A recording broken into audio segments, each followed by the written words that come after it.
I would be genuinely surprised if you've played video games in your life and you have never heard of Mario. He is basically the face of video gaming. The simple character just jumping around, collecting coins and saving Princess Peach from Bowser managed to explode into easily probably the most recognisable video game franchise of all time.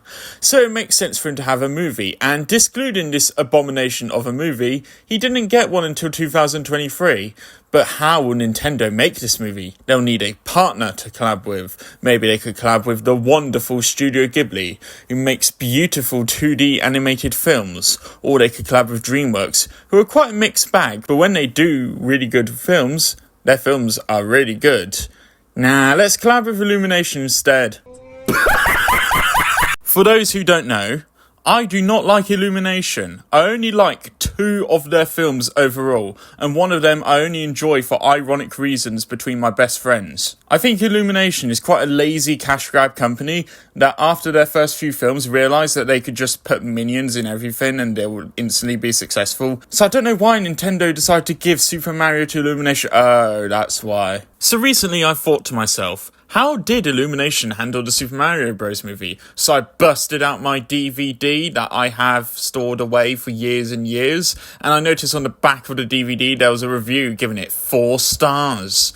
Does this film really deserve the 4 stars? Let's find out. Guy from Xenoblade, I want you to give me your ice lolly. Oh yeah, I forgot to mention this, but I am quite a big fan of Mario. It's one of my favourite Nintendo franchises, only be out by the likes of Xenoblade Chronicles. Yeah, I thought I'd mention that. So the Super Mario Bros. Movie tells the story of 2 brothers named Mario and Luigi who live in New York, but one day they discover a pipe that leads to a secret kingdom. However, the 2 brothers get separated and Luigi is kidnapped by Bowser, and now Mario must work together with Peach to save the Mushroom Kingdom and save his own brother. Now, heads up, this review is going to be quite mixed in terms of opinion. I have a lot of good things to say about this film, as well as a lot of bad things to say about this film. But one good thing about this film is that I actually think the visuals are really pleasing and nice. It feels like a really nice translation of the Mario world into a movie. And Illumination don't really miss when it comes to their nice 3D landscapes. Unfortunately, I think Illumination missed when it comes to the characters, and it's all because of one extremely major problem with the film that I'll touch on later,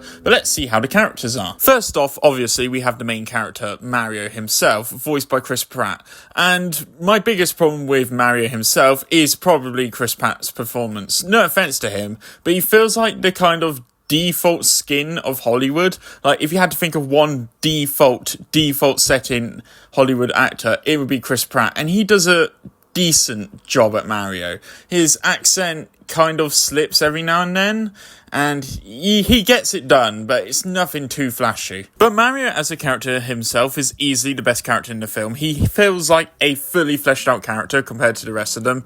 He has motivations, he has goals in Luigi and protecting his brother and stuff. He feels fleshed out, and that's good for the main character. I cannot say the same for Luigi, however. Compared to his brother Mario, I feel like he's just sidelined in the film. He doesn't really do much until the 3rd act.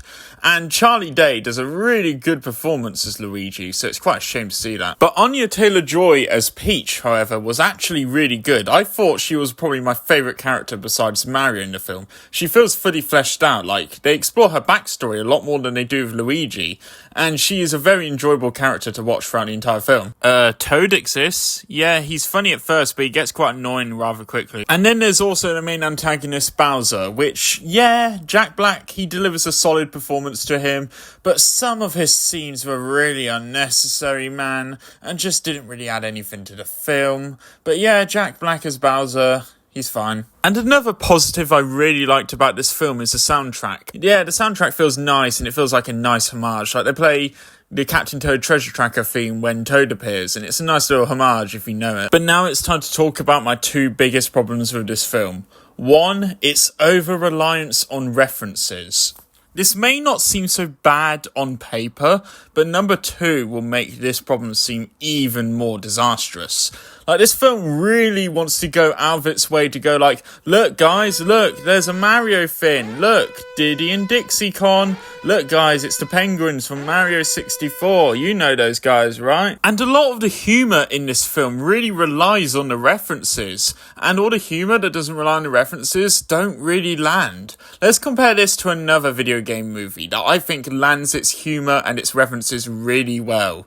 The Angry Birds movie. A long attention span. What? Reason why I think the references and the humour works well in the Angry Birds movie is because the humour doesn't rely on the fact that you need to play the games to understand it, and the references don't really get in the way. They're just like a nice little Easter egg for people to spot. They're not like trying to really showboat about the idea of the references and stuff. So that means you could just watch the Angry Birds movie without ever playing the games and you can still enjoy it and understand it, which is something that I unfortunately cannot say the same for the Super Mario Bros. Movie. And my second and biggest problem with the film is the pacing. Now, this film being fast-paced, full of action, chases, and weird musical numbers may seem like a good thing. However, it draws away from anything that can make this film even better.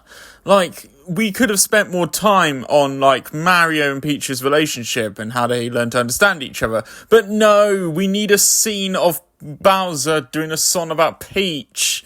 We could learn more about Luigi and his backstory, but no, we've got to do a whole 3-minute sequence of Luigi running away from Dry Bones and being captured. So much potential of this film is lost, and any form of character development that they tried to do is instantly run out because, like, Mario and Donkey Kong, they can finally learn about each other, but nope, you need to get back into the fight, we need to beat up Bowser, we need this film to end as quick as possible. And it's a shame as well, because I think if they handled the references a lot better and they cut all the unnecessary scenes, this film could have been really something way more special. In the end, the Super Mario Bros. Movie is a mixed bag full of a lot of potential, some decent fun stuff, however, some massive wasted potential. I'm going to give this film a mid. So, what do you guys think of this film? Do you love it? Do you hate it? Do you think that this film is inferior to the Angry Birds movie in every single way, even though that is completely subjective? Let me know in the comments down below. This is going to be a rough one because I'm going to upset a lot of people with this review, and I must apologise if you found this review a bit upsetting. It's just my opinion, and I don't mean any harm to you. See ya.